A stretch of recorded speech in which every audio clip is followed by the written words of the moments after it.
Every year, on the 11th hour of the 11th day of the 11th month, we pause and sit in silence. We use this time to reflect, to recognize, to remember. But why exactly? Is it to remember the wars fought so many years before most of us were even born? Is it to remember the people many of us have never met that have lost their lives for us? Too often, when we think about Remembrance Day, we instinctively think about the sacrifices from the past. But this day is not just about the past. It's also about the present and the future.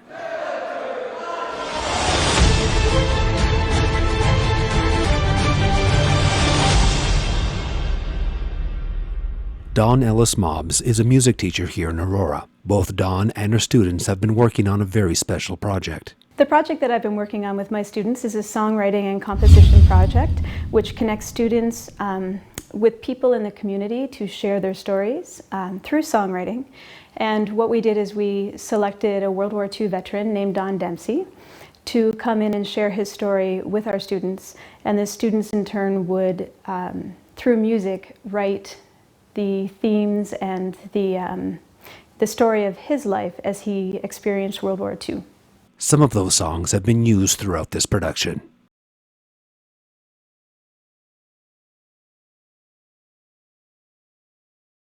Alan Griffiths, at 102 years of age, he is one of Aurora's eldest World War II veterans and served in the Navy. The Germans were supplying iron ore to Germany, and Churchill wanted to stop it. So we were sent up there, and I was already in submarines, and we were up there laying the mines and stuff like that to prevent the cargoes going by ship to Germany. And it was a very, very dangerous task we had. And we were outgunned, outshot by aeroplanes, and we got hammered terrible, lost a lot of men. The rate of death in submarines is 98%. So only two of us survived on an average out of all the trips. I'm about the only one alive today that can go back that far. 92-year-old Carl Bedell served 3 years in the Canadian Navy and fought in the Battle of the Atlantic during World War II. And our job with the ship I was on, Corvette, HMCS Trail, was to protect the convoy from Nazi subs, which were lurking in the North Atlantic. So to protect these ships, we would zigzag along the outside. Zigzagging was necessary because these ships were a lot slower than we were, and we would have very quickly outdistanced them. So we'd zig and zag to not only protect ourselves, but also to equivalate the speed of the convoy. The ASDIC component on the ship sensed underwater a sub, and to protect ourselves and protect the convoy, we would search for this sub, and when the captain thought we were overhead of the sub, we would throw depth charges, which were, I would say 150 kilograms of TNT, and we'd throw a pattern of these. 2 from the starboard side, 2 from the port side, and a couple from the stern. And when these depth charges got to the proper depth, they would go off and create terrible compression and either force the sub to surface or would damage it in such a way that it couldn't surface. We were happy to get back. A lot of our buddies didn't. That was the sad part. The happy part, we were home, safe. And since we'd experienced several years of the war, We were different than our buddies. Carl's story of his return home is similar to many veterans. Fortunately, there was an outlet. The Legion began officially in Canada in 1926 as a result of veterans returning and missing the camaraderie and the ability to visit and mingle with each other in a setting that was comfortable for them. Because I think many people know that they hesitated to talk about what they'd seen, what they'd done, what they'd gone through, other than with each other. So having a social club in order to do that became a focus of them. And in 1926, the Legion began its formation here in Canada. The Aurora branch was formed in 1946, and subsequent to the Legion being formed, a second group within the Legion known as the Ladies Auxiliary, who are so important to the well-being and welfare of the Legion, are the ladies that put on dinners and things like that for us. So they got their charter in 1950. So relatively we began hand in hand between 46 and 50. The Legion's focus is always to be there for the welfare, benefit, and help of veterans and their families, dependents, survivors.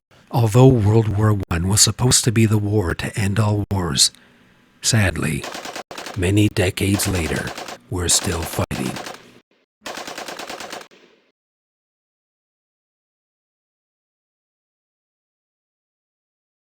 The Queen's York Rangers are an armoured reconnaissance regiment of the Canadian Forces Reserve.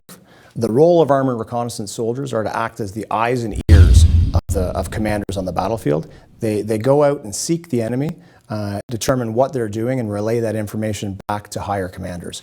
It's one of the most difficult jobs in the battlefield. It's one of the most dangerous jobs in the battlefield, but it's a job that the soldiers of the Queen's York Rangers relish. The Queen's York Rangers have a split lineage. It's an amalgamation of two regiments, the Queen's Rangers and the York Rangers. The York Rangers have a long history in the Aurora area, being first raised as militia over 200 years ago. And so when the War of 1812 began, the York militia raised 3 battalions from this very area. And so companies paraded in Aurora, in Newmarket, and drew soldiers from all of the communities of York region. And that tradition of service has continued over those 200 years. And so the Queen's York Rangers have continued to draw soldiers from all of the communities of York region from the War of 1812 until present day. I decided to join the Army because I was looking for a place to belong. I definitely wasn't someone who grew up with this in mind. It was more that they offered it as a co-op in my high school, and I thought guys who were in the Army and were on movies looked really cool and tough and strong, and I wanted to be tough and strong. That's sort of how I joined the Army. I thought I knew what to expect, and I was totally wrong. It was a radically different environment from what you see in films, and it's one thing to see it in a movie, it's another thing to live it. I joined in '99. The military was not popular at that point. We were even kind of counseled that you may or may not want to wear your uniform to come into the co-op. There was a few individuals on my course who, while taking public transit, were spat on, were yelled at as baby killers, even though they're high school students who are just learning how to be a soldier. It was not a popular time to be in the Army, and recruitment, as a result, was down. After 9/11, recruitment went up a lot, and also public favor changed a lot over the next year or two. Unfortunately, I don't remember the date, but I remember we did a parade in Toronto, I think it was about 2 years after 9/11, and we just had people standing on street corners saying thank you to us as we walked by, which I'm like, 4 years ago, you were pretty much spitting at us. Fighting is not something that we do very often. We're prepared, and there's no real good civilian example. A lot of people like to draw parallels between us, police and paramedics and firemen, all of whom are brave in their own right. But the unlimited liability that a soldier serves under is completely different. And the stark difference is police officers can't really be ordered into a situation where they know they're going to die. That doesn't mean that they don't risk their lives. They most certainly do. But I could very easily, very likely, be put in a position where I have to order soldiers that I had known for years, trained with for years, and tell them to go and do a task that I know is going to result in them being killed. And we'll go and do it. We're very respected in the international stage, and our individual soldiers are trained very well. Just talking with other forces when you're in Kandahar, you're constantly dealing with other nationalities, and the equipment that we had there was very good often compared to others. The individual training, possibly because we're a smaller forces, we don't tend to specialize. For example, you deal with an American soldier, if he's a driver, he's a driver. Like, he knows how to drive that tank, but that's about it, kind of thing. He's been, cross-trained. Whereas for us, when you get qualified in a vehicle, you learn how to do an oil change, you learn how to maintain it, you know where the communication devices are, how to troubleshoot them. So we're very well trained and very adaptable. Also quite well educated compared to a lot of militaries too, which is something to be quite proud of. Paul Nichols served in the former Yugoslavia when he was a member of the Princess Patricia's Canadian Light Infantry. In 2015, he rode across Canada from his home in British Columbia on horseback to raise awareness of difficulties some contemporary veterans face when returning home. Like, our troops have some demons, and it's community. It's your Remembrance Day service. When you come out and say thank you for your service, and recognize a veteran for who he is, it's going to make the difference. And it's just one day a year. Maybe it should be more. That one day a year, that's the one day where we understand that our service, the sacrifice, the hard work, the lost friends, like the long nights, the days away from home, the days being hungry, the days being tired, the days being shot at, losing your friends, those are the days that we question. And that one day a year on Remembrance Day, when we get that thank you for your service, that's the day those doubts melt away. I'm Carol Collier. Our son, Senator Brian Collier, was enlisted in the Army in December of 2007. He chose the trade of engineering, a military engineer, and we're very proud to be in the Canadian Forces. My name is Donna Beek, and I'm the mother of Trooper Corey Joseph. He was killed in Afghanistan in March of 2009. It was July the 20th, and my husband and two of our daughters were away camping, and my older daughter and I were here at home, and we were going to go up north and go pick them up that day and have the day at the beach and then come home. And I could hear the doorbell ring at 5:30 in the morning, and I was hoping it was someone delivering flowers because it was actually my birthday. But I opened the door, and there was a chaplain and a sergeant at the door, and just the look on their face, I just knew that's why they were at the door.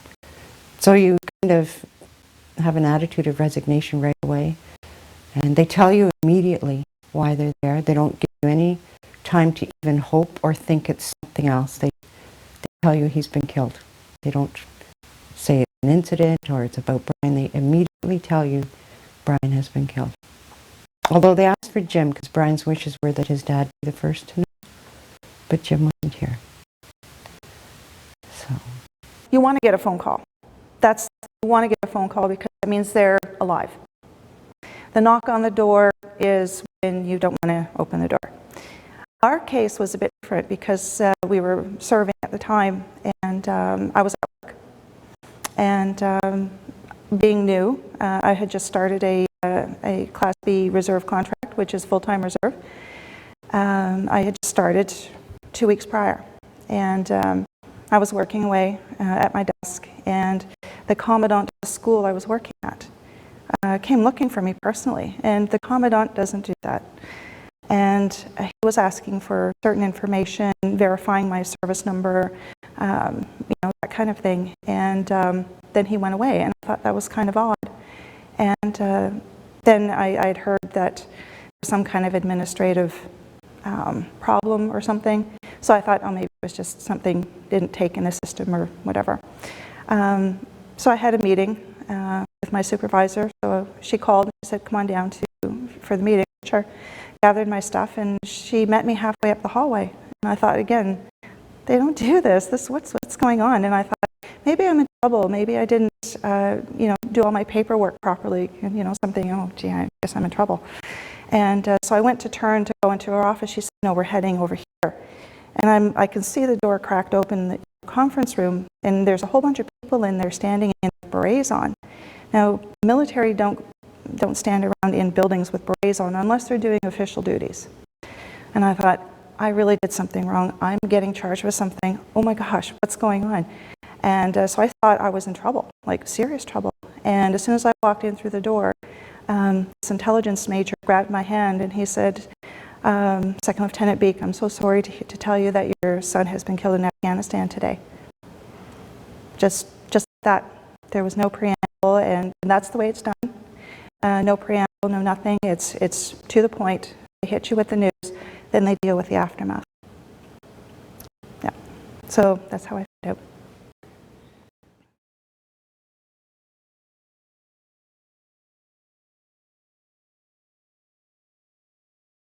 The Cadet Corps here in Aurora has been here for almost 50 years. We're celebrating our anniversary in a couple of years. The cadets join 12 to 18, both male and female. Our focus really is leadership, citizenship, physical fitness, and an introduction to the Canadian Armed Forces. So that is our primary objectives of the Canadian Cadet Organization. Here in Aurora, we're an Army Cadet Corps, so our training is focusing on the Army element, which for us in cadets is more expedition, to do with mountain biking, canoeing, hiking, abseiling, things like that. I would really like to emphasize the importance of the cadet program because I know when I was in my first year, about halfway through, I wanted to leave because I thought it was tiring, I thought it was boring, and I thought it was, okay, there's a whole week of school and then I come Friday night and I learn more classes. I thought it was pointless. And then I realized what I was actually getting out of it, all of the different skills and all of the different people I was meeting and the experience I was getting out of it. To those who do, maybe in the future, join cadets, wait it out. That first year of anything, not just cadets, that first year of high school, when you think this is going to suck. I'm in my third year of high school and I am so happy. I am loving it. I don't want high school to end and I don't want cadets to end because the people I'm going to see here every night for the next 2 years, I might not ever see again. And I want to get as much time with them as I can. We have different activities ranging from learning about ground school, going on to flying gliders, doing drill team, band, sports, marksmanship, just a lot of different opportunities. We hope that cadets will, if they do move into a life in the military, that the leadership skills that they've already have in their toolbox, that they can utilize them in a military career. So if we have cadets who go on to RMC, or if they join the reserve unit here in town, or any reserve unit, or go into the regular force in some other trade, we know that the skills, again, hard and soft skills they learned as a cadet, hopefully over a good 7-year career, can definitely be applied in the military. By training them for 7 years, I have a first-hand luxury of seeing what the future of Canada has. It's a bright future. It's certainly a talented future, and it's just amazing to understand and think of what these cadets will do in the future.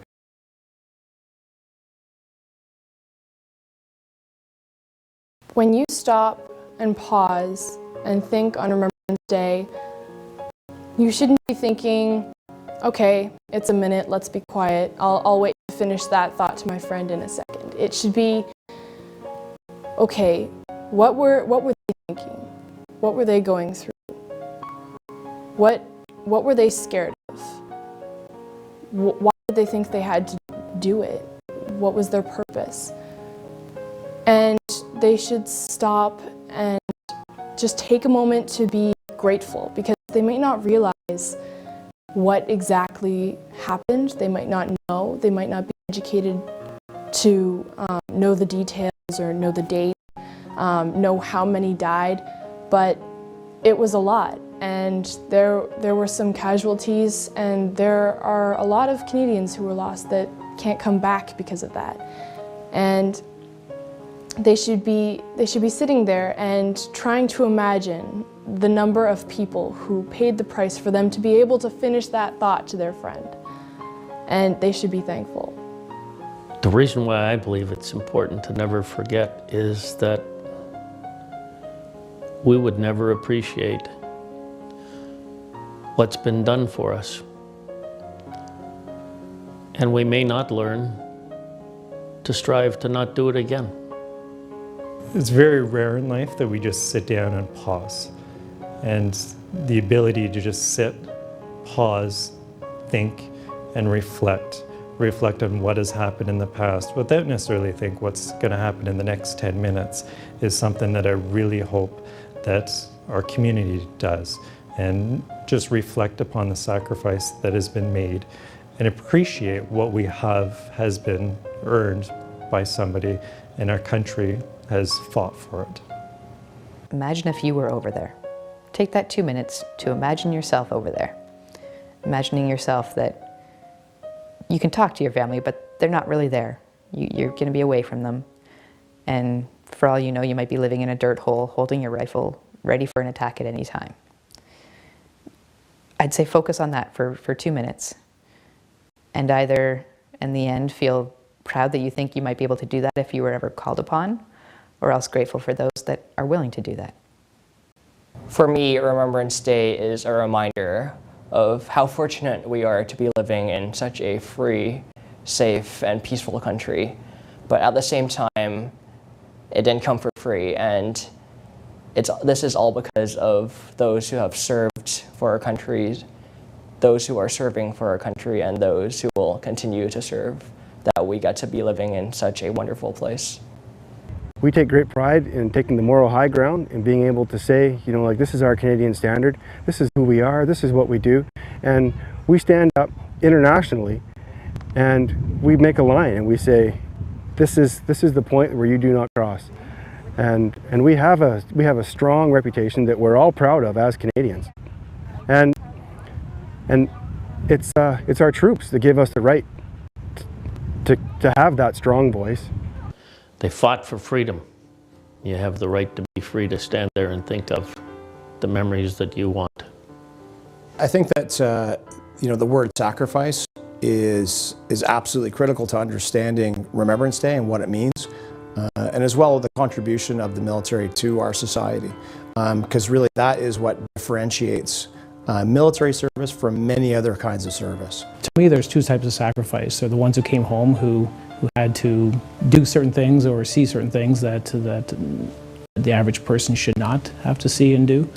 And then there's the other people, of course, who came back either badly injured, some fatally where they died short time after, and of course there's many that didn't come home at all. I suppose my health, since I'm hearing impaired, is a sacrifice that I made because I stood beside depth charge throwers, and we fired those many, many times. You can imagine how loud the sound would be standing next to something that was sending 150 kilograms a good distance off the side of the ship. My own personal sacrifice is relatively minor. I gave up time with loved ones and family to deploy. My last tour, I had a brand new daughter, so I missed a chunk of her growing up while I was overseas. But that's a relatively minor sacrifice when you think about my comrades who've been wounded or who lost their lives. And I think of Gilles Desmarais and Jim Ogilvie, who were two soldiers who lost their lives in Bosnia on my first tour. These are all sacrifices that are made on behalf of a goal that is set by the political leaders of this country. And so I think that's a piece of the sacrifice as well, in that the military doesn't choose what missions it deploys to. It doesn't choose what the goals of those missions are. It simply serves. And so those goals are set by the political powers in this country, as it should be. But subordinating ourselves to the will of society is the biggest sacrifice. When you attend a Remembrance Day ceremony, the older soldiers, the older veterans tend to stand out.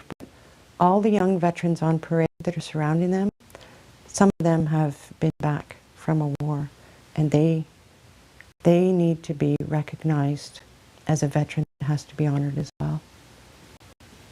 So often we think of a veteran as the 93-year-old man that stormed the beaches of Normandy. But honestly, we've got 3 generations of troops that have done a hard job for this country since the Second World War. And we need to recognize all of our veterans. The veteran today at Remembrance Day did the same job, just in a different capacity, and we owe them our thanks just the same as we have before. There's nothing wrong with thinking about the young Canadian men and women who are serving today. And they're alive.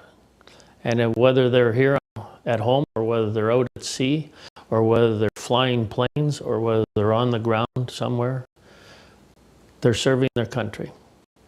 And if you don't remember those who have deceased, then think of the importance of those who are alive and serving. If Hitler had taken over and he had his way, then there would be no religion. There would be absolutely no different races. We wouldn't have such a multicultural system that we have right now. It would be uniform. Everything would be the same. It would be dull. We might not even have the same education system. I don't even know how we would live. Would we have free time? Would we be able to read? Would there be movies? Would we have music? It's the big what if question, and a lot of people are scared to try and answer it because it is scary. What would the world be like if we hadn't succeeded? And that's really what Remembrance Day is about. It's that thankfulness that we should be feeling because of the fact that we are so lucky. I think Canada, as a country, we can stand very proud that when others need us to assist, need us to protect them and help them, we are always there. Basically, any soldier who's been in a combat environment will tell you that war is a horrible thing. Battle is a horrible, terrible thing. And the day that we no longer need the soldier will be a fantastic day. But we're not there yet. And until then, I hope that Canada will always stand ready to send soldiers out where we're needed. And I'm very proud that we're a country that does so, not just to defend ourselves, but to help the weak. I mean, I think that's something as simple as when you're walking around at school, if you see someone bullying someone else, you should step in and help, especially if it's in your capability. If it's not, then you should go get someone else who can help. That's something we pretty much all agree on. The stronger should help the weak. Canada, we've been blessed as a country that we are one of the stronger ones. I am proud that we help the weak, and I hope we always continue to do so. Look into my eyes and tell me it's not fair. Call me back again and tell me you're still there. Tie me to a place where I know it ends. Keep it all inside, believe it's all pretend. You're my soldier, you're my whole world. You're the one I look to see inside. You're my heartbeat, you're the one piece I wear upon my sleeve. He lived an ordinary life, but he was an extraordinary person. And we're very proud of him, but we miss him tremendously. Surviving all my lies, and I'm haunted by the truth. I'm living in my head, there's nothing left to lose. Do I know you? You don't know me. And our shots rang echoes into the dark. What's inside me is waiting to collide. I'm a soldier, it's my whole world. You're the one I aim to see. Pull the trigger.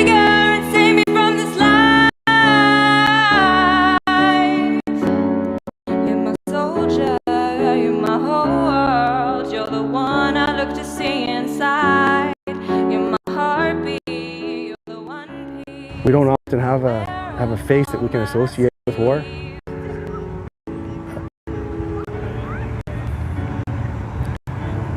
But I do, and just, help me out and just stand still for that minute. You're my soldier, you're my whole world. You're the one I look to see inside. You're my heart.